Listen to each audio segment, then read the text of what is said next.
Hello प्यारे बच्चा, हम लोगों का स्वागत है। तो आज के इस वीडियो में हम लोग क्लास 12 का पॉलिटिकल साइंस से खंड ब का जो है कि चैप्टर नंबर 6 से देखने वाले। टाइपिंग मिस्टेक है, अभी 6 आ जाएगा इसलिए 5 दिख रहा है। तो आज इस चैप्टर से हम लोग जो है ना 20 नहीं, हालांकि 10 ही ऑब्जेक्टिव क्वेश्चन से देखने वाले हैं, लेकिन बहुत ही इंपॉर्टेंट होने वाला। पहले आपको प्रश्न मिलेंगे, फिर 4 ऑप्शन, इनमें से कोई एक सही, आखिरी एक सही है तो क्यों सही है इसका वह क्या डिटेल में था कि आप 2 नंबर वाला प्रश्न अगर इस तरह से पूछा जाए तो आप लोग आसानी इजीली उत्तर दे पाएंगे। तो चलिए बिना टाइम गवाए स्टार्ट करते हैं। मैंने इससे पहले भी अपलोड कर दिया खंड अ का चैप्टर 1 से लेकर 7 तक और ब का 1 से लेकर 6 तक, यदि 5 तक अगर आप लोगों ने नहीं देखे तो डिस्क्रिप्शन में प्ले लिस्ट का लिंक है।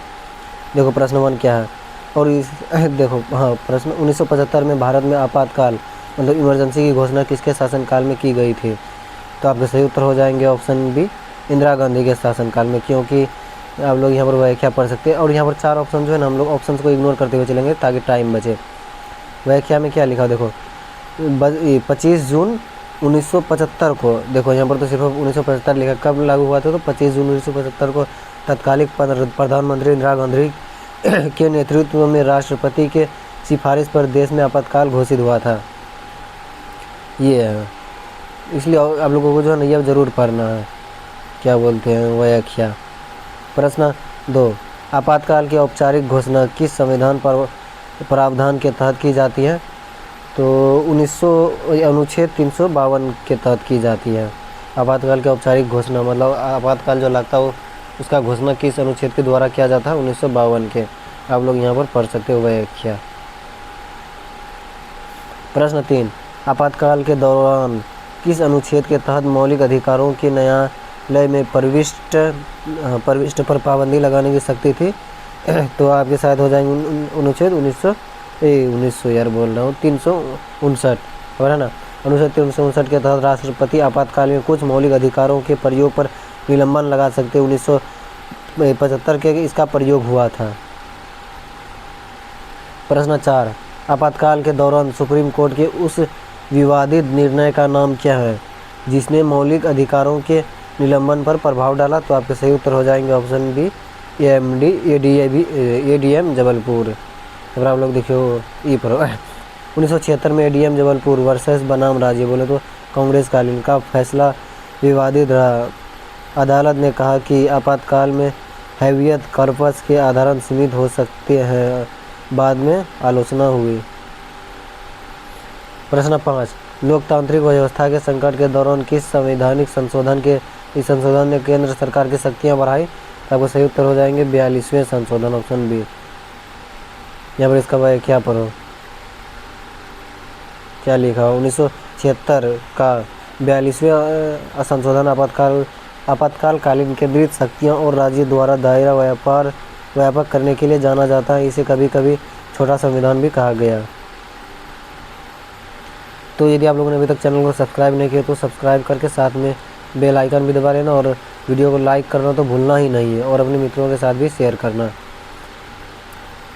है ना। देखो यहाँ पर चैप्टर 6 प्रश्न 6, आपातकाल कब समाप्त किया गया था? मतलब आपातकाल कब समाप्त किया गया था? आपातकाल जो 1971 में लागू किया गया था तत्कालीन प्रधानमंत्री इंदिरा गांधी के द्वारा, तो कब समाप्त हुआ था? आधिकारिक रूप से समाप्ति का वर्ष मतलब आधिकारिक रूप से, तो आपके सही उत्तर हो जाएंगे 1976 में, है ना। 1976 लिखा हुआ, इसका ये करने दो इरेज। हाँ देखो, जनादेश और राजनीतिक दबाव के बाद आपातकाल मार्च 1977 के आसपास समाप्त हुआ और उसी वर्ष चुनाव कराए गए और उसी टाइम जो है कि कांग्रेस की हार भी हो गई थी, तो इंदिरा गांधी फिर सत्ता में वापस आए थे 1980 में। प्रश्न 7, लोकतंत्र में संकट के एक कारण रूप में 1960-70 के दशक में क्या उभरा? मतलब क्या लोकतंत्र में संकट के एक कारण के रूप में 1960-70 के दशक में क्या उभरा? तो आपके सही उत्तर हो जाएंगे ऑप्शन बी, सामाजिक असमानताएं, पॉपुलर आंदोलन और नक्सलवाद। प्रश्न 8, नक्सलवाद की प्रारंभिक शुरुआत किस वर्ष हुई या फिर किस वर्ष मानी जाती है? तो आपके सही उत्तर हो जाएंगे ऑप्शन सी, 1967 में मानी जाती है। बोले नक्सलवाद वेस्ट बंगाल के नक्सलबारी में 1967 के आसपास भू राजनीतिक असमानताओं के परिणाम स्वरूप उभरी। प्रश्न 9, लोकतांत्रिक व्यवस्था के संकट से जुड़ा एक क्षेत्रीय प्रश्न था। उत्तर पूर्व और असम में कौन सा आंदोलन प्रमुख था? आपको सही उत्तर हो जाएंगे ऑप्शन बी, पहचान, नागरिकता तथा अलगाववाद आंदोलन। ये option be the correct answer हो जाएंगे आप लोगों का।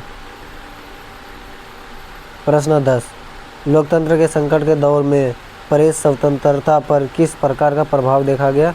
आपको सही उत्तर हो जाएंगे ऑप्शन बी, सेंसरशिप और दबाव। आप लोग यहाँ पर इसका व्याख्या जरूर पढ़ना।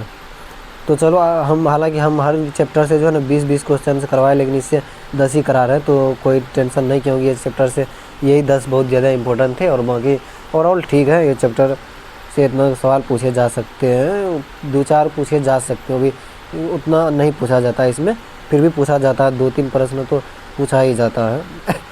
हालांकि उम्मीद करता हूँ इन 10 में से 2-3 फंस ही जाएगा, क्योंकि इस लेवल का क्वेश्चन तो मैं खुद तैयार करता हूँ अपने से। तो चैनल को सब्सक्राइब नहीं किया तो कर लो और साथ में बेल आइकन दबा लेना, लाइक करके अपने दोस्तों के साथ भी शेयर कर दो।